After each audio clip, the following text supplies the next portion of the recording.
Si vous suivez la voile de compétition, le nom de Paprec, premier acteur du recyclage en France, vous est forcément familier. Sponsor depuis 2 décennies de marins engagés dans les plus grandes courses, Paprec est désormais aussi partenaire principal de la Solitaire du Figaro et de la Transat en double Concarneau-Saint-Barthélemy, rebaptisée Transat Paprec, une transat qui va se courir en double mixte. L'entreprise n'investit pas dans la voile par hasard, c'est le fruit d'une tradition familiale. Jean-Luc Petit-Huguenin, le fondateur, découvre la voile sur un First 235. Sébastien, son fils aîné, directeur général du groupe, le convertit à la course, fêtant même ses 40 ans en participant à la Solitaire du Figaro en 2018. Mais si Paprec s'affiche aujourd'hui dans la voile de compétition, ce n'est pas qu'à cause de la passion des patrons, c'est aussi parce que les valeurs de la course font écho à celles du groupe, la ténacité, l'humilité, l'adaptabilité. Des qualités indispensables à terre comme en mer.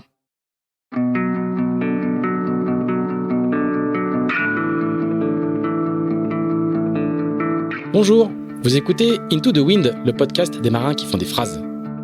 Into the Wind est produit par Tip & Shaft, le média des professionnels et des passionnés de voile de compétition. Tip & Shaft, ce sont 2 newsletters hebdomadaires, en français et en anglais, des podcasts, des événements, des formations ainsi qu'un festival de films et un studio de production de contenu que vous pouvez retrouver sur tipandshaft.com. Je suis Pierre-Yves Lautroux et je vous souhaite la bienvenue dans ce nouvel épisode d'Into the Wind.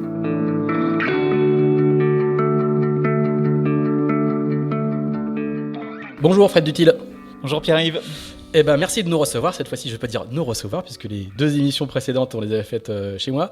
On est toujours à l'Armor Plage, dans une très belle maison en bois, pas très loin de la grande plage de l'Armor, dans un endroit très très sympa. Merci de nous recevoir pour ce nouvel épisode d'Into the Wind. Fred, on est quelques jours, quelques semaines après l'arrivée de ta dernière Solitaire du Figaro. Où tu es passé par tous les couleurs de l'arc-en-ciel. Je sais pas si on peut dire ça comme ça sur le plan des émotions. Absolument. Voilà. Du coup, et tu es encore figariste dans l'âme, j'imagine, mais c'est plus ton métier à plein temps. On va venir. Tu fais pas mal d'autres choses, notamment tu es le patron de Technique Voile. Qu'est-ce qu'on fait après une solitaire comme celle-là?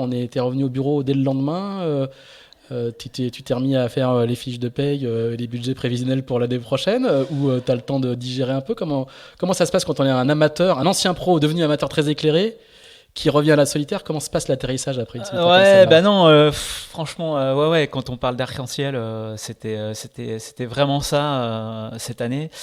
Déjà l'arrivée, il n'a pas été très joyeux ni très glorieux en ce qui me concerne, parce que j'ai été obligé de malencontreusement d'abandonner la dernière étape, vraiment à contre-cœur, parce que c'est vraiment à contre-cœur que tu t'es blessé au dos, c'est ça, hein? Ouais, c'est ça. Dès la deuxième étape, en fait, j'ai eu des soucis de dos. Assez pénalisant, en tout cas sur le Figaro 3, c'est compliqué de continuer de naviguer quand on souffre comme ça.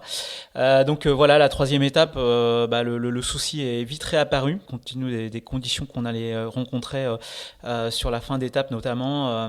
J'ai décidé de rentrer direct à Lorient. Je pouvais plus. J'étais à 4 pattes déjà dans le bateau, donc c'était compliqué de se dire de finir une étape dans cet état-là. Puis il y avait plus d'intérêt sportif de toute façon. Donc l'arrivée l'arrivée sympa en fait, parce que finalement je décide d'abandonner et je convoie le bateau en mode vraiment convoyage, et à une arrivée à Lorient, je suis plus dans la nuit de mardi à mercredi, il y a une quinzaine de jours, et sympa en fait, parce que de nuit il y avait du monde sur le ponton, quoi. Il y avait partie de mon équipe de la voilerie qui était sur le ponton à m'attendre. Donc en vrai, pas mal d'émotions, et puis ça permet d'avaler aussi un petit peu la Valda, d'avoir des gens qui soutiennent ça, et donc voilà. Après quelques examens médicaux, dès le lendemain, une bonne prise en charge par l'équipe de Carpap. On a vraiment de la chance d'avoir des équipes médicales c'est pas loin d'ici en plus, c'est au bout de la rue, juste à côté, qui suivait déjà la Solitaire du Figaro, parce que le médecin de la course fait partie de l'équipe de Carpap, et donc elle m'avait déjà conseillé pendant la deuxième étape en termes de prescription médicamenteuse sur ce qu'il fallait prendre. Et donc dès le lendemain, on a fait les examens, et puis d'ailleurs on y est encore, parce que s'il faut trouver pourquoi. Mais voilà, et par contre oui, dès le jeudi, j'étais j'étais à la voilerie pour déjà pas ressasser, parce que ça a toujours été ma méthode d'ailleurs. Puis depuis des années, j'ai toujours fait plein de trucs à côté de la voile en fait. J'ai jamais tout misé mes œufs dans le même panier. Et en fait, et ma technique, ça a toujours été celle-ci. On ressasse pas, on passe à un autre projet et au moins on rumine pas pendant des mois et des semaines les échecs. Et donc on ferme un cahier, on en rouvre un autre et voilà, ça c'est ma technique. Et donc je suis pas du tout du style à ressasser ou à négativer. Je regarde le lendemain et puis voilà. Donc dès le jeudi matin, j'étais chez Technique Voile, bien fatigué, bien crevé comme de tout ça, et parce qu'une solitaire du Figaro, on se rend pas compte, mais ça laisse des traces. Il y a quand même des couleurs de l'arc-en-ciel. Alors, je ne sais pas si c'est les couleurs bleues ou froides de l'arc-en-ciel, ce que tu viens de raconter. Mais il y a eu quand même des couleurs très très chaudes. Au début de la solitaire, il y a cette première étape d'anthologie quand même. Ouais, carrément. Non, mais encore une fois, c'est un projet qui s'est fait sur le tard cette année. Ça s'est fait sur le tard. Je me souviens en 2020, il y a 2 ans, quand j'étais retourné faire la course sur un coup de tête, pareil, ça s'était décidé sur une terrasse de restaurant à la Trinité-sur-Mer en rencontrant le partenaire qui m'avait aidé sur cette solitaire, c'était Xavier Bourris, qui est aussi notre conseil en assurance pour l'activité professionnelle. Assure, hein, voilà, c'est ça. Et on sortait du Covid, c'était vraiment une période un peu triste, quoi. Et je croise Xavier sur la terrasse d'un restaurant à la Trinité et on évoque évidemment le niveau d'activité de l'entreprise, les soucis qu'on avait en qualité de patron tous les deux, etc. Et puis en fait, par hasard, on discute, je sais pas, de la série Figaro, parce que lui, il est assez impliqué aussi en qualité d'assureur sur cette série-là.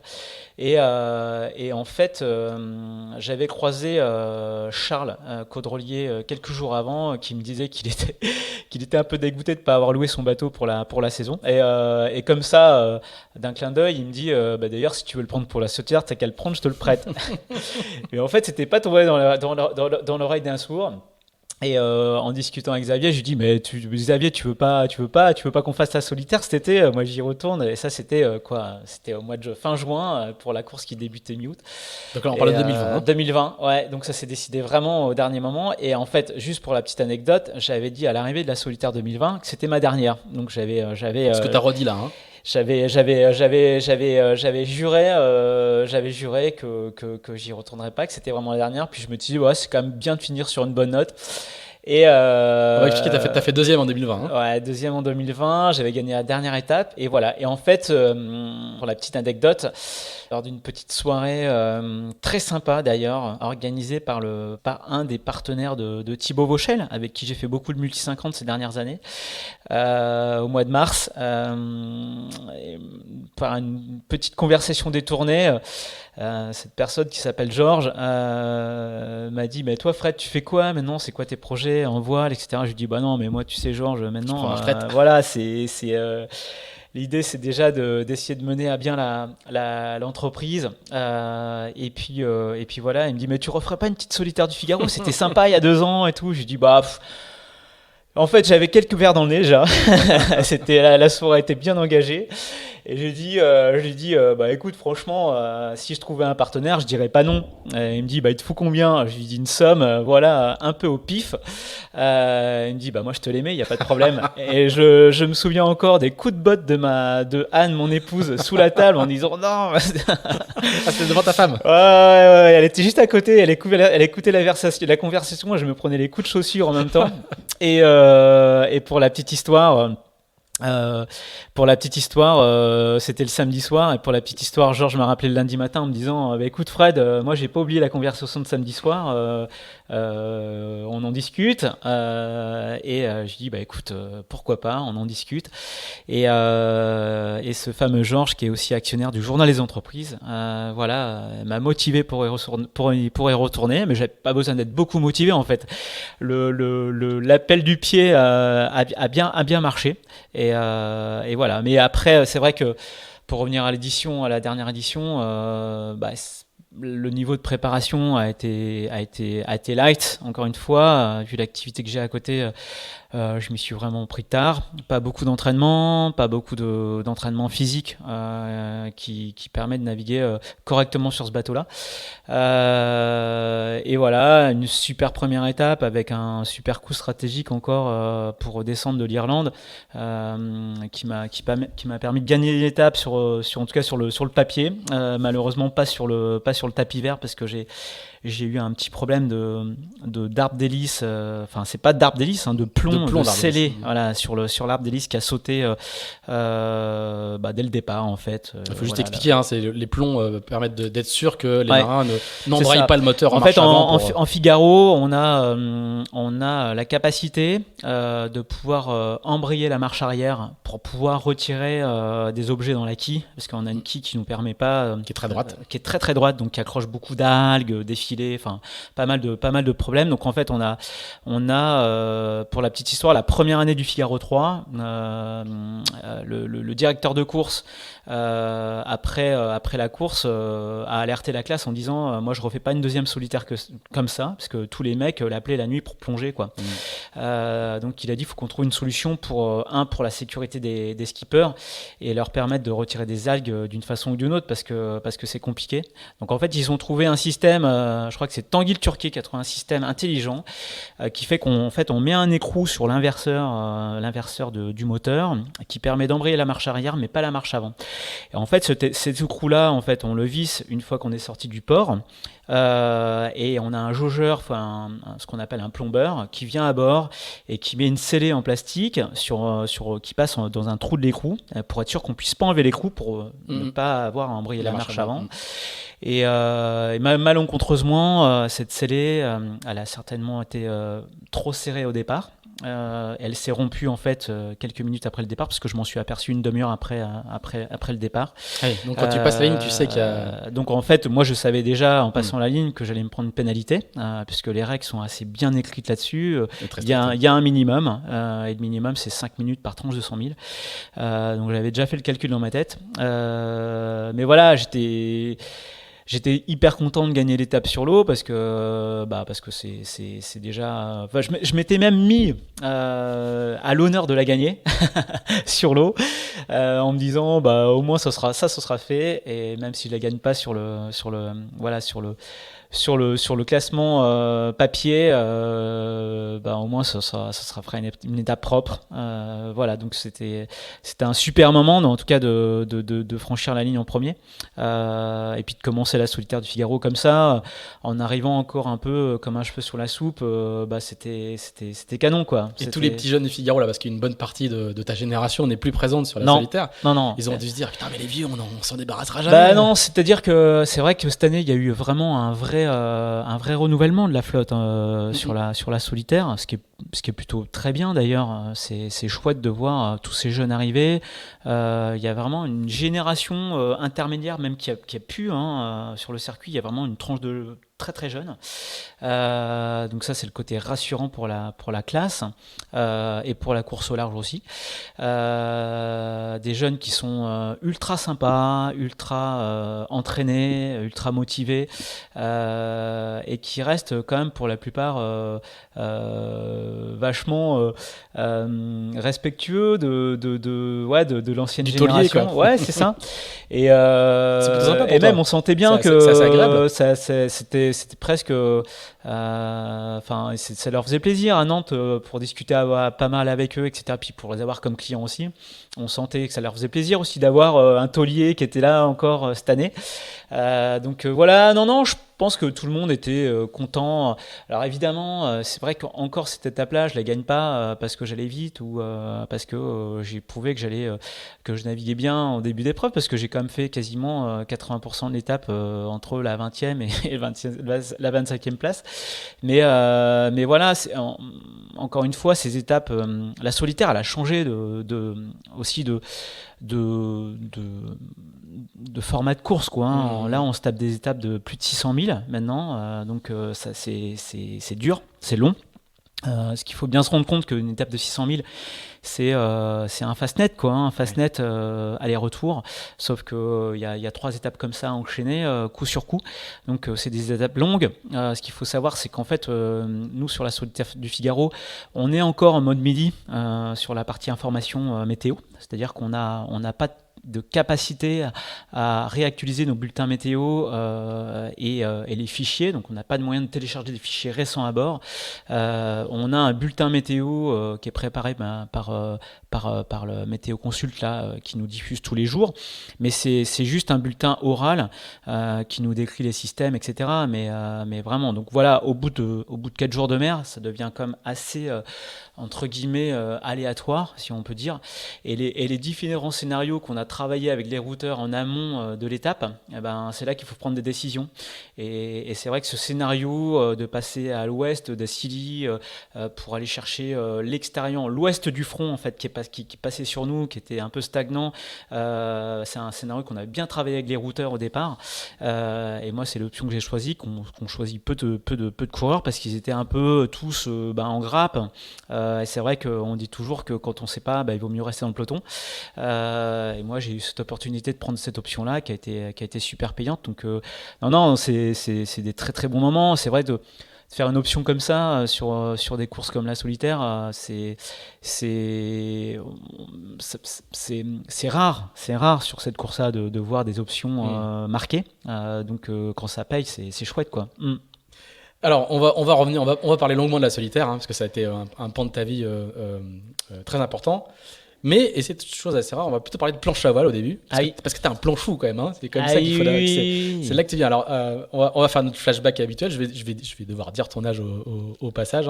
Tu es né en octobre 73 à 40 ans, donc t'es normand au départ. T'es pas breton. Je suis le petit vilain de la famille parce que mon grand frère et mes 2 grandes sœurs sont nés à Brest.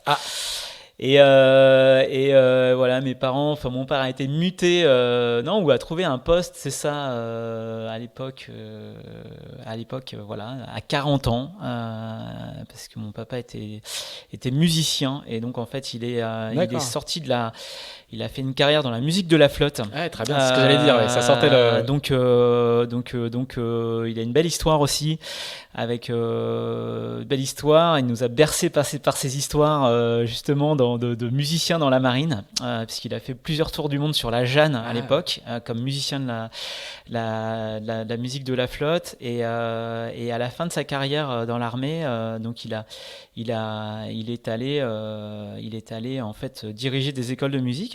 Et donc son premier poste en dehors de la marine, donc comme voilà, eh bien c'était de diriger l'école de musique de 40 ans. Et donc moi je suis arrivé là, voilà, le normand, je leur en veux quand même, parce que de pas être un vrai breton, c'est comme ça me suit, hein. Ça fait mal. Ça me suit. Ouais.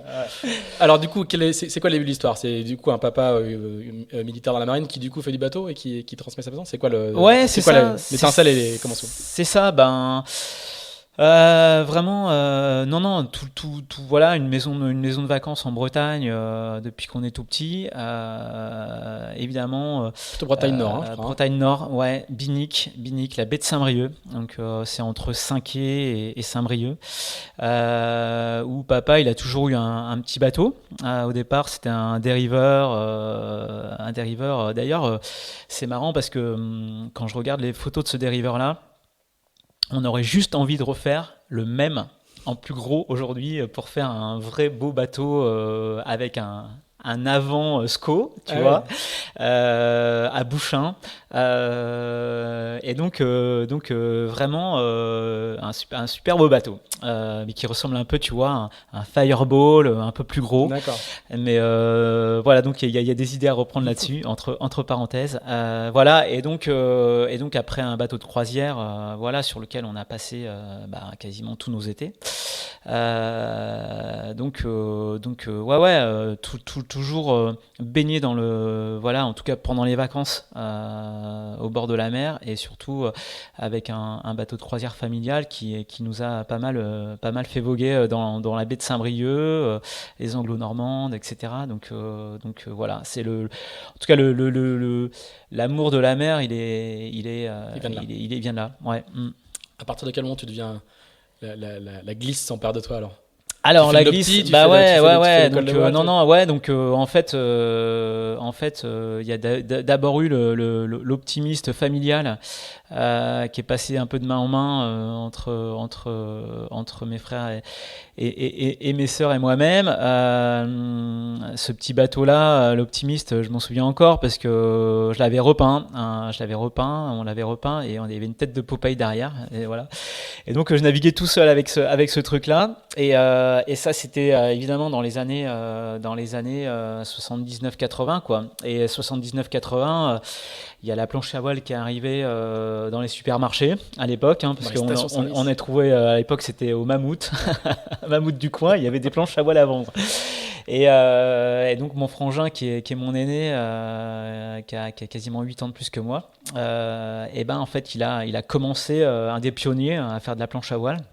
Au départ, on habitait à Granville. Et donc, en fait, donc je l'ai regardé faire de la planche à voile pendant 2 ans, avec pas mal d'envie. Et puis, évidemment, à cette époque-là, c'était l'époque ouais, ça a explosé ce sport. C'était un truc de fou. Et donc, ça faisait rêver, quoi. Et en fait, bah, moi, le problème, c'était qu'à l'époque, tout était bien lourd, hein. Les planches étaient lourdes, les gréements il n'y avait pas de gréement enfant. Et je me souviens, pendant un été, là, on était en croisière à Bréa. Et on était. Donc mon frère avait pris sa planche à voile sur le bateau. Donc il naviguait. Et à l'école de voile de Bréa, il y avait eu des premiers précurseurs. Je me souviens où ils avaient coupé des mâts et recoupé des voiles pour faire des gréements adaptés à des enfants. Voilà. Et donc en fait, je tannais mon père de toute façon. Et en fait, justement, mon père avait réussi à leur racheter un gréement et qu'on avait adapté sur la planche de mon frère. Et j'ai commencé comme ça à l'âge de 9 ans, hein, 9-10 ans, où il avait attaché un bout d'une cinquantaine de mètres au bateau. Et j'ai appris la planche comme ça tout seul, avec quelques conseils de mon frère, mais attaché au bateau et voilà. Et puis à un moment donné, quand il a senti que j'arrivais à faire des demi-tours, et puis je râlais parce que j'étais attaché au bateau, donc à chaque fois que je virais de bord, j'étais obligé de lever le pied. Enfin bon, c'était galère. Ils m'ont laissé partir. Et donc pour la petite anecdote, j'étais un des premiers gamins à faire de la planche à cette époque-là parce qu'il n'y avait pas encore d'équipement spécifique. Donc voilà, donc la planche ça a été ma passion pendant jusqu'à mes 14-15 ans où évidemment mes cahiers de classe étaient plus remplis de dessins de voile, de planches que d'exercices de maths, pour la petite histoire. Et en fait, j'étais complètement attiré par ce truc-là. Évidemment, il n'y avait pas un seul Wind qui sortait dans les kiosques sans que j'aille l'acheter. Donc la bibliothèque de Wind qui date de 1980, je crois que chez mes parents, j'ai tout gardé. Donc j'ai un stock de malade. Enfin bref, c'est que des bons moments. C'était pour moi, ça reflète plein de trucs. C'est les années fun, quoi. C'est vraiment les années fun, les années où on arrivait encore à descendre. Moi, je descendais avec mon chariot à 11 ans. Voilà. Mes parents me laissaient, il n'y avait pas d'insécurité, on ne se posait pas la question de savoir si on allait se faire agresser par quelqu'un. Enfin bref, c'était l'insouciance totale. Et puis ouais, des potes, des copines, les couleurs fluo. Enfin voilà, ouais. Et donc en fait tout ça c'est des souvenirs de dingue, des après-midi de dingue, à rentrer le soir complètement éclaté de fatigue après des des heures de nav. Donc ça, c'est des souvenirs inoubliables. Et donc voilà. Et donc en fait, juste pour la petite histoire, c'est qu'en fait, moi, j'ai pas fait de régate parce que pareil, le circuit de régate en planche, il était pas très. En tout cas, ça commençait vraiment à s'organiser. Ce qu'il faut bien t'expliquer, c'est que quand tu parles des années fun, on parle de funboard, donc les planches qui glissent et qui partent au planning. Et à côté, il y a une discipline olympique qui est la planche à voile, la Wing Glider en 84, etc. C'est ça. Et une planche qui, elle, est très différente, qui est creuse, qui est c'était D2 Lechner. Ouais, c'est ça, c'était les époques de la planche open encore. Voilà, c'est ça, c'est la planche open. Donc là, c'est de la voile blanche et du flotteur blanc. On n'est pas du tout dans le fun. Non, donc c'est carrément pas. Deux mondes séparés et qui communiquent pas du tout. Qui communiquent un tout petit peu, quoi, mais en quelque sorte quand même. Parce dans que, Wind, moi je lisais Wind à l'époque aussi. Une ou deux pages sur la planche olympique, pas beaucoup plus, quoi. Non, c'est sûr que c'était vraiment. Ça fait jamais la couverture. C'était vraiment une discipline un peu à part entière, mais c'était la discipline qui représentait les jeux. Donc voilà. Et en fait, moi, en gros, j'ai pas fait de régate jusqu'à tard, parce que ma première régate, j'ai dû la faire à 14-15 ans, par le pur hasard. Et donc, ça a été vraiment une passion, vraiment un loisir, en fait, pendant tout mon début d'adolescence. Et comment tu switches alors à la planche régate ? Ouais, alors c'est vraiment encore c'est un hasard total, c'est que donc en fait on habitait à Granville, on a déménagé à Caen encore pour des raisons professionnelles de mes parents, et en fait nous on faisait énormément de musique dans la famille. Enfin moi j'ai fait beaucoup de musique jusqu'à un très bon niveau, et donc en fait j'étais vraiment occupé entre l'école, la musique qui était quand même le sujet sérieux de la famille. Je faisais du trombone à coulisses. Ah oui. Voilà, et donc en fait j'ai fait tout le cursus conservatoire, etc., etc. Donc j'étais vraiment destiné à une carrière de musicien, d'ailleurs ce qu'a fait mon grand frère et ma grande sœur qui sont encore dans ce milieu-là, et donc en fait ça me prenait énormément de temps. Donc en fait la voile c'était vraiment un loisir pur et j'ai pas vraiment mais en fait en naviguant une fois à Ouistreham, je me souviens, je tombe sur il y a un monsieur qui vient me voir sur la plage en me disant mais donc t'es pas mauvais toi, tu veux pas faire des régates? Je lui dis ouais, pourquoi pas, machin. Je me souviens, il y avait ma mère qui était sur la plage et donc il me dit mais sont où tes parents? Juste en haut là, et donc en fait il allait les trouver et dit ouais, il y a une régate, alors le club s'appelait le Win 14 à Ouistreham, c'était Colville, et c'était monsieur Ragné qui s'occupait de ça. J'étais assez pote avec ses fistons, et donc il m'a topé comme ça. Et pour la petite histoire, j'ai fait ma première ligue à l'époque c'était du fun, de funboard à Ouistreham, et puis en vrai dès la première régate, ça y est, c'était parti. J'ai pris ma licence le lendemain, et puis du coup c'était quoi comme épreuve? Là au début j'ai commencé par du funboard. C'est ça. Par du funboard, donc c'était vraiment c'est pas la planche olympique, non, c'était fun. J'ai fait mon premier championnat de France jeune à 15 ans, 16 ans. 16 ans, je me souviens, c'était à Ouistreham, Colville. D'ailleurs, pour la petite anecdote, c'est Antoine Albo qui gagne. J'ai encore des photos. Il est toujours là. J'ai encore des photos. Épreuve de slalom, enfin super championnat à l'époque. C'était vraiment top, et ça s'est régaté. Et à l'époque, en fun, il y avait 3 disciplines. Il y avait ce qu'on appelait le racing, donc c'était un parcours, la course racing, donc c'était sur des grandes planches à dérive, où c'était des parcours avec un bord de près et un downwind pour descendre, avec 2 tours. Il y avait le slalom et il y avait les vagues. Et nous, les championnats de France jeunes, il n'y avait que 2 disciplines, c'était slalom et course racing. Et moi, la planche à dérive, j'en avais jamais fait, parce qu'en fait, j'ai commencé sur une Saint-Val Maui, c'était une planche avec 3 ailerons derrière. j'avais jamais pratiqué. Et en fait, je me souviens que quelques jours avant le championnat, comme il fallait qu'on s'entraîne un tout petit peu, on m'a prêté une planche comme ça. Donc on m'a appris à avancer le pied de main, remonter à la dérive, machin. Je me prenais des sous la voile, j'y arrivais pas du tout.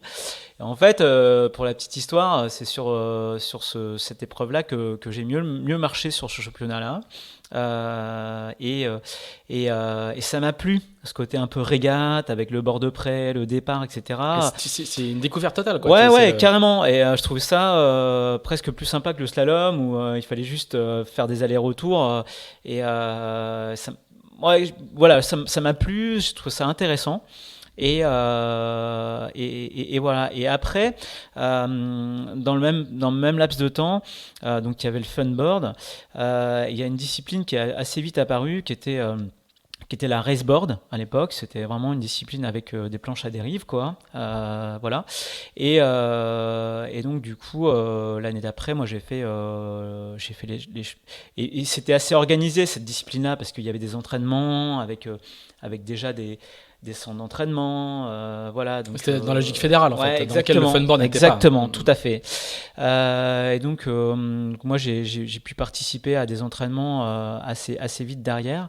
Et puis voilà, l'été 89, 90, j'ai participé au championnat de France raceboard, championnat du monde raceboard. Très vite, ça rentre, quoi. Ouais, c'était voilà, encadré à l'époque par un entraîneur qui m'a beaucoup appris sur le plan perso et sur le plan sportif, qui s'appelait Yvon Furet, qui est toujours dans les Côtes d'Armor. Et en fait, bref, pourquoi les Côtes d'Armor ? Parce qu'en fait, quand je rentrais, quand on était en vacances, du coup, je pouvais participer aux stages, à différents stages, et c'est vraiment là que j'ai accroché, en fait, plus que pendant l'année. Et voilà, des bons résultats directement qui ont fait que tout doucement, en fait, j'ai switché du fun. Un aussi parce que j'avais pas trop le gabarit pour faire du fun. Il faut plutôt des armes à glace. Ouais, c'est ça, je suis pas très grand. Voilà, donc en fait. C'est plutôt le format Antoine Albo, quoi. Ouais, et donc en fait, moi j'étais vraiment plus, en tout cas, plus performant en raceboard de fait de mon gabarit. Et donc en fait, voilà, ça s'est un tout petit peu, tout doucement tourné vers ça. Et voilà. Et après, la logique, en fait, s'est faite assez naturellement. Où de la raceboard, quand on était bon en raceboard, tout de suite, on nous mettait la main sur le paletot pour intégrer les pôles d'entraînement. Et là, du coup, c'était la planche qui représentait les jeux. C'était à l'époque de la Lechner, donc c'était une planche open. Et donc, très très vite, je suis passé sur ce support-là, où là, c'est vraiment de la planche, mais avant tout de la régate, quoi. C'est un gros flotteur, hein, c'est un creux, ouais. Qui plane pas, enfin qui peut planer au portant. Si, ça allait vite au portant, mais je veux dire, c'est pas une carène plate. Non, mais c'était ultra rond, quoi, ultra technique, ultra technique. Enfin, il faut savoir, c'est qu'une carène ronde, en fait, quand on monte dessus, l'équilibre il est zéro, c'est zéro, quoi.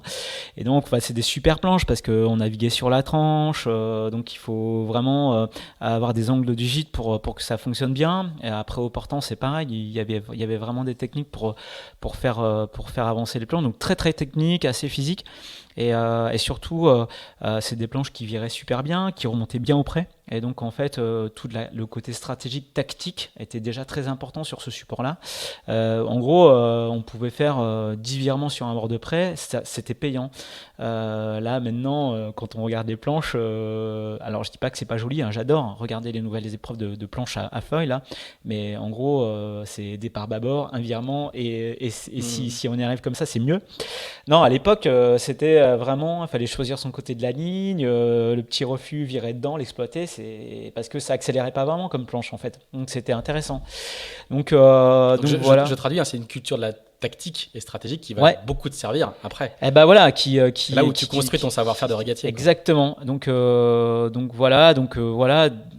C'est vrai que c'est voilà, premier championnat, je me souviens en fait de la première Coupe de France que j'ai fait en Lechner, c'était en 91 à Brest, et c'était quelques mois avant les Jeux. de Barcelone. Donc c'était même pas en 91, c'était en début 92, c'est ça. Il faisait un froid de canard, enfin voilà, un temps à grain avec de la grêle, etc. Et je me souviens qu'on faisait des manches dans 35 nœuds dans la rade de Brest. Et j'en avais mais bavé pour finir les manches. C'était vraiment un truc de fou. Et on avait fait une soirée dans un bar à Brest et il y avait déjà toute la clique de l'équipe de France qui était en soirée. Ils étaient là avec Franck David. Enfin voilà, enfin les gars que je regardais déjà dans les magazines déjà depuis pas mal de temps. Michel Quintin, enfin évidemment quand j'en parle personne ne va connaître. Mais il y avait Jean-Pierre Kelbert qui traînait encore ses guêtres, qui était encore en équipe de France à cette époque-là. Qui est le constructeur des JPK aujourd'hui. Ouais, c'est ça, exactement. Qui est un très bon régatier aussi, par ailleurs. Et en fait, tous ces gars-là, évidemment, pour moi, c'était le high level, quoi. Et puis, et donc, c'était impressionnant, en tout cas, de les fréquenter. Et t'avais 18 ans, enfin 19 ans. Ouais, j'avais tout juste 18 ans parce que c'était un de mes premiers déplacements avec mon J5 que j'avais acheté pour dormir dedans. J5 que j'ai gardé pas mal de temps. J'en ai des bons souvenirs d'ailleurs avec ce J5. Mais bon, bref. Non, enfin bon, voilà, tout ça pour dire que c'est un tout. C'est-à-dire que il y a l'aspect découverte de la vie. Des super années où évidemment on vit par la compétition, par une passion, par la compétition. Autour de ça, évidemment, il y a plein d'anecdotes, il y a plein d'histoires.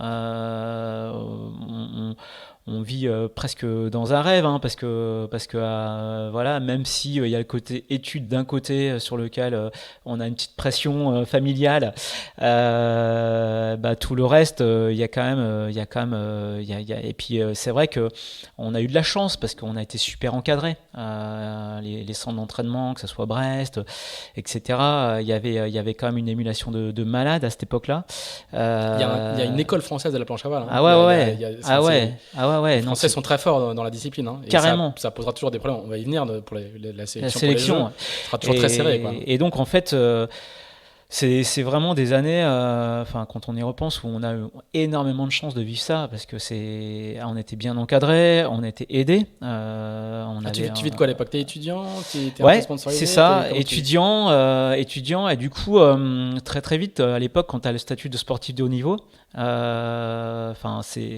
c'est incroyable le nombre d'aides qu'on pouvait avoir, et à la fois par les départements, par les ligues, par des partenaires privés à l'époque qui étaient assez motivés pour aider des jeunes comme moi.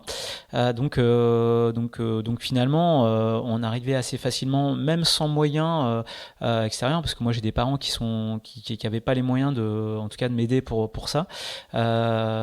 J'ai réussi tout seul à subventionner mes besoins pour participer à des championnats, m'acheter du matériel. D'ailleurs, le matériel, il était prêté par les clubs, les départements. Voilà. Donc, on a eu énormément de chance de vivre dans ces années-là où je pense qu'aujourd'hui c'est aussi bien encadré, mais c'est peut-être voilà. En tout cas, sûr qu'on a découvert la vie, quoi. C'était des années de malade. À l'époque, entre Rennes et Saint-Brieuc et Brest pour les entraînements. Tu fais des études de quoi, pardon? De STAPS. Ouais, voilà. Donc en fait, après mon bac et comment dire et mon prix de conservatoire que j'ai eu à 17 ans à Caen, je dis à mes parents, en fait, en vrai. Moi, je vais faire de la planche à voile, quoi. Donc, conseil familial. Ouais. Donc voilà. Donc en fait, voilà, je suis parti en STAPS à Rennes et puis à côté de ça, il y avait le club de Saint-Brieuc dans lequel j'étais licencié et c'est ma deuxième famille, quoi. C'est ma deuxième famille. Qui m'a encadré, qui m'a entouré, où on a passé tous nos vendredis et samedis soirs là-bas. Et puis voilà, et puis les pôles d'entraînement sur lesquels on était obligé de se greffer pour pouvoir bénéficier des structures en place. Et voilà, donc non, bah voilà, cette Coupe de France, je m'en souviens encore parce que je suis ressorti de là déçu parce que j'avais pas bien marché, mais à la fois surmotivé parce que de se confronter à l'équipe de France à l'époque, etc. C'était génial. Et donc en fait, voilà, donc une année passée à faire de la Lechner, la planche olympique là, où les résultats n'avaient pas été très très bons parce que je commençais juste et c'était un support très technique. Donc je me suis pris quelques bâches cette année-là. Ça m'a fait redescendre de pas mal d'étages.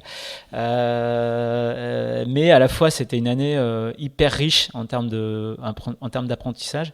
Et puis après les Jeux de Barcelone qui ont été gagnés par Franck David, le support a changé, c'est passé en Mistral, donc c'était plus une planche raceboard sur lequel moi j'avais été plus formé en fait au départ.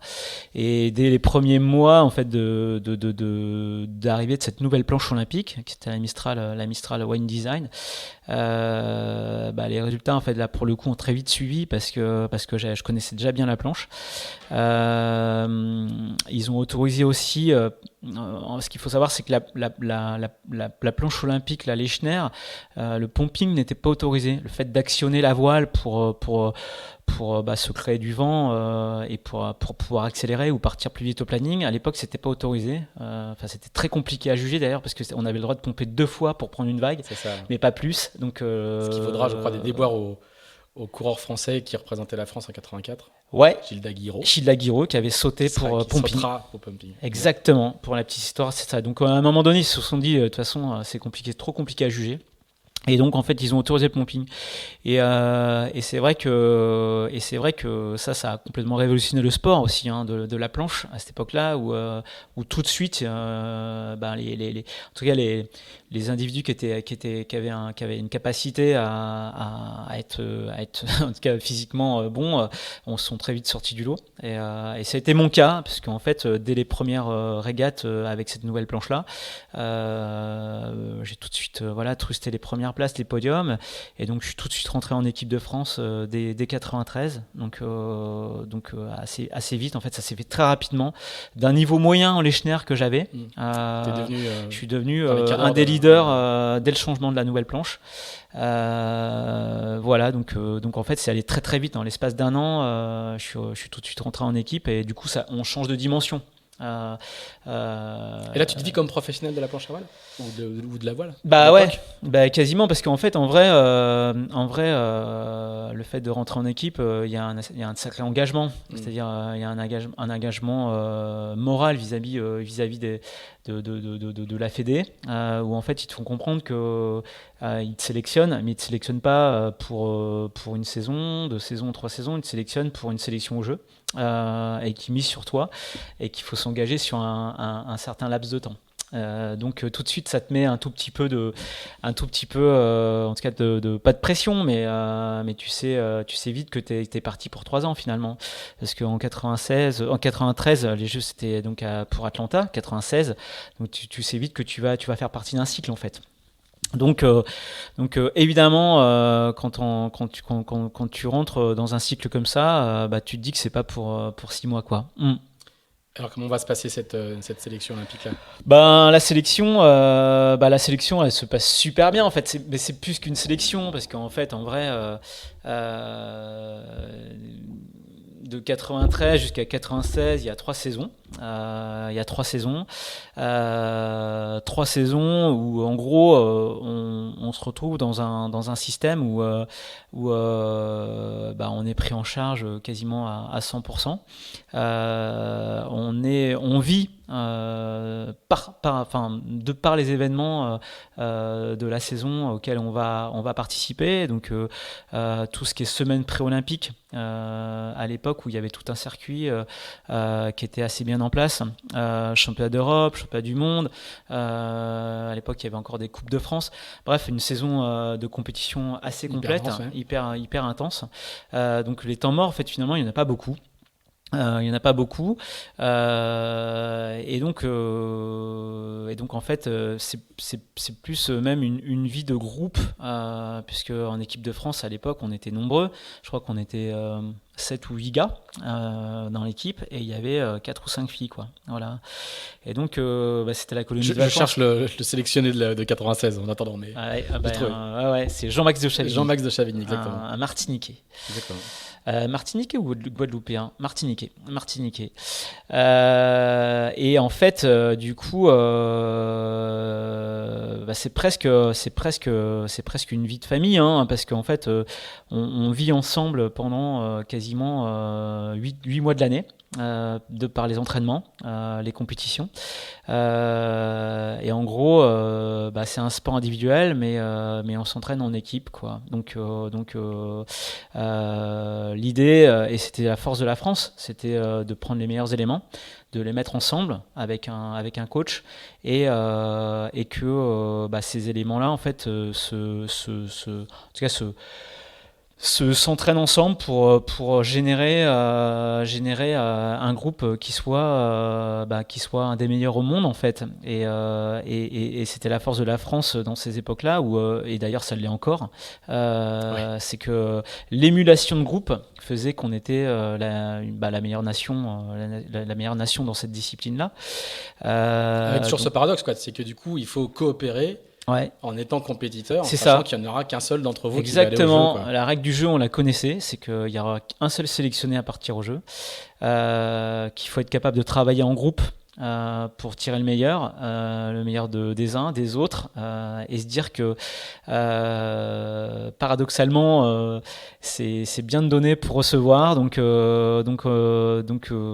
ça, c'est quelque chose que j'ai vraiment appris avec l'olympisme, c'est que en gros, on a un objectif perso, mais on se rend compte que tout seul, c'est compliqué d'y arriver. Donc ça, c'était la force à l'époque, et c'est ce qui arrivait à vraiment bien inculquer l'entraîneur national à l'époque. C'était Jean-Jacques Dubois qui avait gagné la médaille avec Franck. Il avait déjà généré un esprit de groupe, quoi, hein, vraiment un esprit. L'équipe de France était des potes, et les mecs, ils en avaient rien à faire du résultat final. Quand ils s'entraînaient sur l'eau, tout le monde se donnait à 100%. Il n'y avait pas un mec qui se disait je vais pas donner parce que voilà. Non, c'était vraiment tout le monde se donnait. Il n'y avait jamais de tension, parce qu'on sait que le choix de la sélection finale est toujours un moment compliqué à vivre pour beaucoup de gens. C'est sûr, dans les derniers mois, etc., tu sentais quelques-uns qui ouais, mais même pas, en fait, même pas. Enfin, moi, j'ai jamais ressenti. Et en vrai, non, c'était, en tout cas, c'était une vie, un apprentissage de dingue, parce que il y avait des objectifs, parce qu'on avait des objectifs individuels, c'est-à-dire que il fallait rester en équipe, ils nous fixaient des challenges, donc il fallait garder son rang, en fait. C'était pas simple, et puis c'était surtout une grosse bande de copains avec lequel on a passé des moments de dingue, et en fait on arrivait à allier le haut niveau, vraiment le très très haut niveau, parce que c'était chaud, mais à la fois on a fait des brinques de malades, on a des souvenirs de ouf, on continue de se voir, on a tous encore des contacts les uns les autres. Donc c'est des années de dingue, quoi. C'est des années de dingue. On a voyagé, on a passé notre temps à l'étranger à faire des régates. Enfin voilà, une culture de dingue, quoi. Donc ça, c'est des années moi j'estime que c'est vraiment de la chance d'avoir vécu ça, ouais. Donc voilà. Ah, du coup tu n'iras pas au jeu, hein. On va spoiler le Tyrannie à Atlanta. Donc c'est Jean-Max de Savigny, et je me souviens plus de qui est le sélectionneur olympique pour 2000. 2000, c'est Alexandre Guyader qui part au jeu. Donc ouais, c'est ça. Donc moi, 96, je suis pas sélectionné.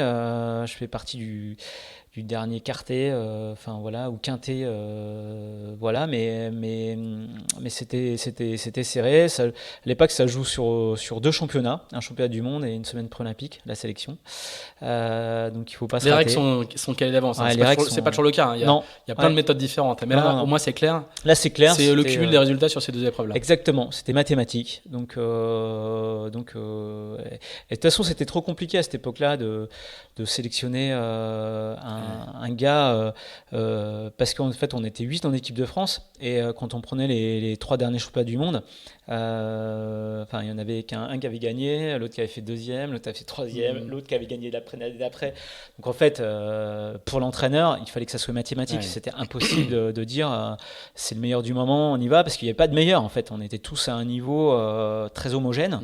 Donc il fallait que ça soit une sélection mathématique. Au moins les règles étaient claires, c'était pas le fruit d'une commission de sélection. Exactement. À l'époque. Et donc voilà, la sélection s'est faite sur un championnat en Israël à l'époque. Je me souviens, un plan d'eau de ouf où on avait commencé les deux premières journées avec beaucoup de vent, une houle de dingue. Et donc c'était pas mes conditions, donc j'avais mal commencé le championnat. Et voilà, donc passer à côté de cette sélection. Alors évidemment, c'est de la déception parce qu'on y croit toujours, donc c'est toujours un peu compliqué. Mais bon, voilà, c'était pas très grave. Moi, j'avais 21 ans, 22 ans, et je m'étais dit de toute façon, quoi qu'il en soit, je retenterai l'aventure pour Sydney. Voilà, 4 ans plus tard, en 2000. Et donc très rapidement en fait après une année de pause en 97, j'ai repris l'entraînement et puis j'ai été repris en équipe de France et puis c'était reparti pour 3 ans encore derrière quoi. Voilà, alors c'était la deuxième sélection, elle était un peu moins fun, moins bande. Ouais, moins bande que bande de copains et moins... ouais, franchement 96 vous avez vieilli quoi. Ouais, et puis surtout il y avait aussi en fait 96 c'était un mixte de l'ancienne génération de l'équipe de France dans lequel il y avait Franck, David, Michel Quintin, Jean-Max de Chavigny, Thomas Ruellan, ces gars-là en fait qui étaient de l'ancienne génération. Et puis après il y avait la nouvelle génération avec moi, les frères Gallier, et puis personne connaît évidemment, mais et puis Cédric Leroy qui est aujourd'hui entraîneur national d'ailleurs. Voilà, donc en fait il y avait ce mélange de jeunes et des anciens qui étaient quand même assez jeunes, hein, mais donc voilà. Donc la première Olympiade, en tout cas la première Olympiade jusqu'à 96, ça a été vraiment des belles années parce que c'est le début aussi pour moi. Je découvre plein de choses, je voyage beaucoup. C'est des voyages de dingue, hein. On passait du temps nos hivers aux Antilles à s'entraîner. Après il y avait toute la campagne hivernale avec in fine la semaine à Auckland et la semaine de Sydney. Donc on passait une grosse partie en fait du mois de novembre, décembre jusqu'à la semaine de Sydney là-bas. Il y avait un autre truc qui était ultra sympa à cette époque-là, c'était des semaines pré-olympiques où c'était multi-séries. Donc il y avait les planches, les tornados, toute l'équipe de France quoi. Les tornados, les lasers, les 4-7, les europètes à l'époque. Les europètes c'était l'Europe, donc c'était que des filles. Donc les europètes, il y a quelques histoires avec ça quand même, assez sympa. Et donc en fait on se retrouvait aussi toute l'équipe de France à chaque fois sur ces lieux de rendez-vous. Et donc en fait c'est des super souvenirs parce que en fait on rencontre aussi d'autres personnes. À l'époque dans l'équipe de France il y a quand même des mecs comme Fred Lepeutrec, Franck Citeau, les frères Mouniac en tornado, Yann Guichard, du bon monde. Quelques petits noms qu'on a retrouvés après quoi. Ouais. Et à cette époque, tu fais un petit peu de bateau à côté, tu t'intéresses au bateau, tu suis un peu le monde de la régate ? Ouais. En fait, je me suis jamais désintéressé. Parce que déjà, je m'intéressais aux autres séries olympiques que je trouvais ultra intéressantes, notamment. Ce que je disais tout à l'heure, il y avait quand même quelques personnalités dans l'équipe de France à l'époque sur les autres séries. des personnages comme Philippe Presti qui faisait du film à l'époque, ou Xavier Roard qui se tirait à la bourre tous les deux là pour les sélections. C'est des gars, quand tu discutais le soir après les régates, on était un peu dans le même village, donc on avait beaucoup de relations. C'est des gars déjà à l'époque qui imposaient un certain respect, qui naviguaient aussi déjà sur des gros bateaux. Des gars comme Fred qui naviguait avec Fujicolor à l'époque, ces mecs, tu vois, enfin tu le voyais, enfin c'est des mecs qui faisaient rêver déjà à l'époque vachement. En fait, moi j'ai toujours, c'est marrant parce que à l'époque, la Solitaire du Figaro, c'était vachement relayé par France Info, des radios comme ça. Et moi, j'adorais écouter les classements le matin sur France Info. Je tombais dessus, tu vois. Et cette course, c'est marrant parce que depuis tout petit, où elle était passée à Binic sur une ville étape, etc., elle m'a toujours pas forcément attiré, mais ça m'a toujours un peu, pas passionné, mais en tout cas, suscité de l'intérêt, quoi. Et donc c'est vrai que j'ai toujours suivi. Et puis j'ai eu la chance aussi assez vite, à l'époque, d'être invité. Je me souviens, c'était en 92 ou 93. Je crois que c'est Yann Eliès qui m'avait invité à faire un convoyage de son Figaro à l'époque, qui habitait à Saint-Brieuc et que je croisais relativement souvent, qui m'avait embarqué pour un convoyage comme ça, voilà. Et donc voilà, je naviguais un tout petit peu. Après, je me souviens qu'il y avait un centre d'entraînement à Cinqué, à Port-Trieux, qui était tenu par Laurent Bréjon à l'époque, qui aimait bien aussi faire venir des gens comme moi, en fait, qui sortaient d'un autre univers. Et donc, en fait, j'allais faire quelques entraînements en classe 8 comme ça, de façon très voilà, très dispersée, mais voilà, j'allais faire quelques entraînements match race comme ça le samedi, c'était à côté de la maison. Ça m'éclatait en fait de découvrir tout simplement d'autres trucs, quoi. Et donc j'ai tout doucement mis quelques pieds sur quelques petites régates comme ça. Mais c'était pas un projet, quoi. Non, c'était pas un projet, c'était juste par curiosité. Et puis, je me souviens à la fin de la sélection pour Atlanta, quand je me suis fait sortir là au mois d'avril, mai, justement, il y a Laurent Bréjon qui m'a embarqué sur une régate. À l'époque, c'était une régate en Manche, ça se courait sur des Figaro 1. C'était la Transmanche ou je sais plus quelle régate, c'était en équipage, où c'était des étapes, une étape qui partait de Granville qui allait jusqu'en Angleterre, après on avait une deuxième étape qui allait en Irlande et une étape retour jusqu'à Cherbourg. Et il m'avait embarqué par hasard parce que je devais traîner par là. Et je lui avais dit ok, c'est parti, et donc j'avais fait cette régate là. Et donc évidemment voilà, c'est mes premiers pas sur un Figaro. Les nuits en mer,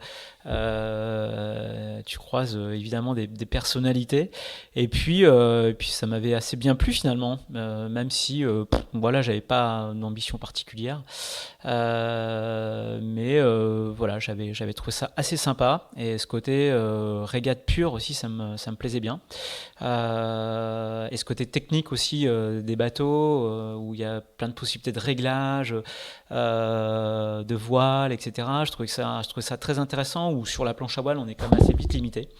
Donc le Gardron et le Wishbone, quoi. Ouais, c'est ça. Même si c'est plus compliqué que ça, mais en vrai, ce côté vraiment découverte, un petit peu d'être capable aussi de faire avancer un support sans trop de force physique de l'humain. Parce que nous, ce qu'il faut savoir, c'est qu'à l'époque, en planche, en Mistral, on était on était meilleurs en athlée qu'en voile. Ouais. On passait, je pense, plus de temps à la salle ou autour des pistes à faire du fractionné que faire de la planche à voile quand même. Et ça commence déjà un tout petit peu à me... En gros, je faisais pas de la voile pour pour ça, même si je suis un passionné de sport et je continue d'en faire beaucoup, mais je trouvais que ce côté, en tout cas, forme physique pour être devant, c'était un peu raide. Donc voilà, ce bateau, voilà, les premiers pas en bateau m'ont assez passionné. Et puis voilà, et puis très très vite en fait. J'ai été invité sur 2-3 événements comme ça, Tour de France à la voile, à l'époque avec l'équipage Côte d'Armor. À l'époque, eux, c'est sûr que moi, évidemment, comme j'étais bien connu dans le milieu de la planche, etc., c'était sympa aussi pour eux de m'embarquer comme tacticien, etc. Donc voilà, j'ai fait mes premiers pas, mais sans conviction. Et donc, tout très vite, en fait, la solitaire du Figaro, tu suis quand tu commences à naviguer, etc. Tu regardes ça d'un œil, et je trouvais ça hyper intéressant. Ouais. Et comment donc tu n'es pas sélectionné pour les Jeux de Sydney. Et comment se passe la phase de transition? Parce que là, on parle de la solitaire, mais il va y avoir une petite phase de transition qui va être le mini. Ouais. Tu as une phase de transition à la fois professionnelle, sportive. Comment se passe un petit peu cette phase-là? Déjà, pendant la préparation olympique de Sydney, là, par contre, en tout cas sur les dernières années, je me suis plus, petit à petit, je m'intéressais de plus en plus au bateau. Il y a eu quelques déclics quand même. Et j'ai commencé à naviguer un peu plus autour de mon projet planche sur pas mal en Moom 30 à l'époque, où j'ai pas mal embarqué sur le tour avec Côte d'Armor à l'époque. On a fait aussi quelques régates en classe 8. Et ça, je le menais à côté de mon projet planche à voile. Mais c'est vrai que les années 94-95, j'ai commencé à m'intéresser plus au bateau, en fait. Et donc voilà, donc en fait j'ai navigué, j'ai découvert un peu le milieu pendant ces années-là. Et donc alors c'est ça. Et en fait, en gros, à la fin de ma sélection de Sydney, là je me suis dit maintenant t'as 25 ans, la planche, t'as un petit peu fait le tour de la question. Et puis surtout, il y a un moment donné à cet âge-là, il y a quand même un stress qui te rattrape. C'est bien beau. Mais qu'est-ce que je vais faire, quoi, professionnellement parlant, et c'est là que ça commence à être un peu compliqué mentalement parlant.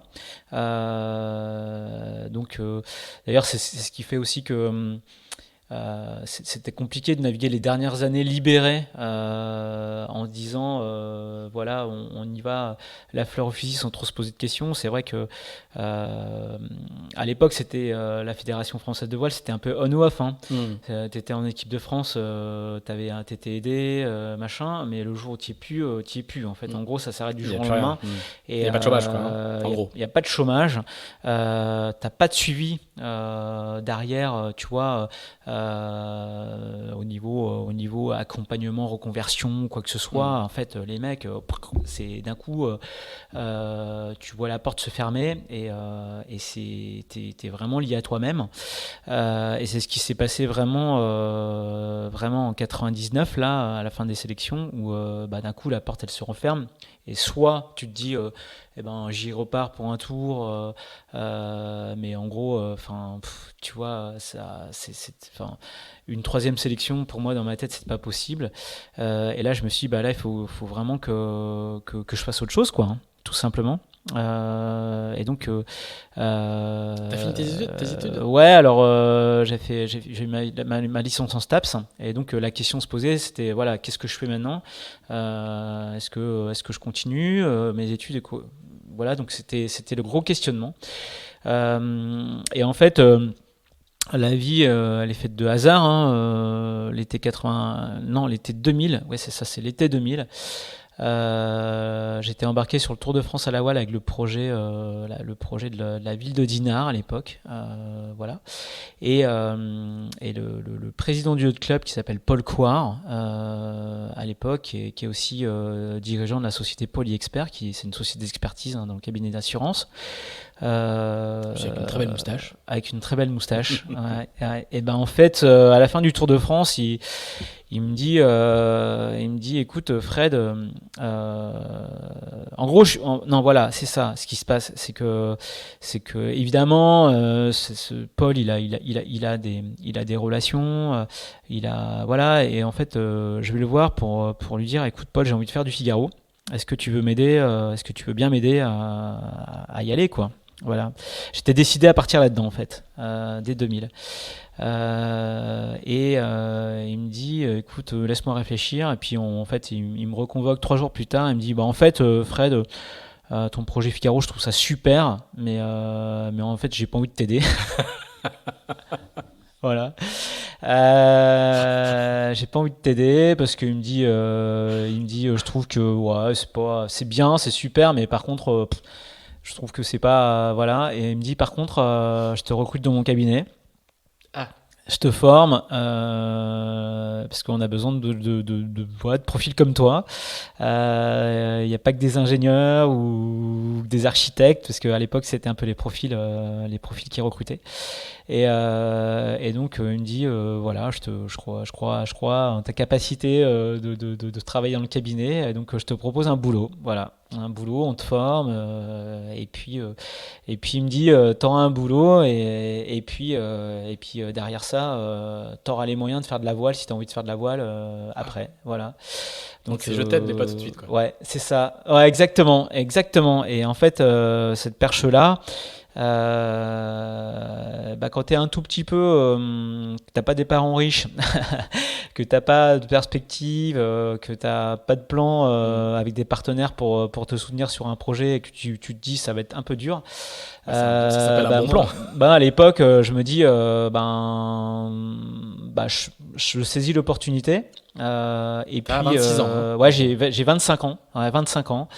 Je saisis l'opportunité. Puis de toute façon, on verra bien. Mais quoi qu'il en soit, c'est vrai que professionnellement, moi, ça va me donner une assise. Et c'est vrai que les 2 dernières années d'olympisme que j'ai fait avant de Sydney, ce stress du lendemain, ça m'a un peu bloqué. Mentalement parlant, c'est quelque chose que j'avais en tête et j'étais en train de préparer la suite alors que j'étais en train de préparer un objectif qui était de me sélectionner, mais j'étais dans ma tête déjà en train de préparer l'avenir parce que je savais que d'un coup tout allait s'arrêter. Et ça, ce stress là, je l'ai mal vécu moi personnellement. Les 24-25 ans là où t'es un peu en stress du lendemain, tu te dis merde, qu'est-ce que je vais faire demain, quoi. Ça va être tendu, et quand ça va s'arrêter, ça va être violent. Donc voilà, donc cette perche là, je l'ai saisie. Donc autant te dire que donc tu deviens expert en assurance. Ouais, que pendant quasiment 7 ans t'as passé tes hivers au soleil à déconner avec les potes, à faire de la planche, à croiser du monde, à vivre dans un milieu que tu affectionnes particulièrement, quand même, parce que le milieu de voileux, il faut avouer que c'est relativement chouette quand même. En fait, en septembre 2000, je m'en souviens encore très très bien. Pour la petite anecdote, parce que c'était le 11 septembre. Le 11 septembre 2000, c'est les tours, quoi. 2001. Ouais, 2001. Attends, alors ouais, c'est ça, c'est 2001, c'est ça, c'est mon entrée là, exactement. Et au cabinet là, et donc en fait, donc voilà, donc je m'en souviens bien parce que c'était une journée particulière. Et je me suis retrouvé à Rennes dans un habit un peu strict. Et voilà, et donc fin de ta jeunesse, quoi. Ouais, d'un coup tu prends cher. Tu prends. J'ai vraiment pris cher. C'était dur mentalement de se retrouver dans un bureau enfermé avec des trucs pas drôles, quoi. Enfin, ouais, c'était un métier, mais vraiment, finalement, tu passes ton temps à aller chez des gens qui ont des sinistres, qui ont vécu un truc pas drôle dans leur vie, et t'es là pour solutionner leur histoire et essayer de régler l'histoire. Mais à la fois, t'es aussi le vilain petit bonhomme parce que t'es là pour accompagner la compagnie d'assurance qui assure le sinistré. Et en général, ce qu'il faut, c'est être hyper fair play entre ce que doit le contrat et ce que réclame l'assuré. Donc il y a des petits bras de fer. Donc un métier pas drôle, plein de règles, où il faut être entre guillemets un peu coincé, quoi. Donc pas du tout mon style. Je me souviens les premières expertises que j'ai fait en sonnant à la porte des gens. J'étais encore blondiné. Je me souviens d'une dame qui me dit ah, c'est vous l'expert. Bref, j'avais pas une tête très crédible, quoi. Voilà, mais bon, voilà, et tout ça à Rennes, Loin de la mer. loin de la mer, quand même. C'est loin, là, c'est loin, Rennes de la mer. On se rend pas compte. Mais voilà, avec un appartement rue Saint-Georges, centre-ville. Donc non, mais en vrai, putain, ouais. Donc On sent que tu y repenses là. ah bah ouais, parce que ça a été, mais à la fois avec et je pense vraiment, ça a été un tremplin de dingue pour moi, parce que ouais, tu réapprends aussi ce que c'est la vraie vie, et qu'est-ce que c'est le quotidien d'un monsieur tout le monde. Donc tu redescends sur terre, et ça rend vachement humble, en fait. Ça rend vachement humble parce qu'on était vraiment des branleurs, quoi. Les planchistes, on était réputés pour ça. Et donc vraiment du statut de branleur absolu, blondinet,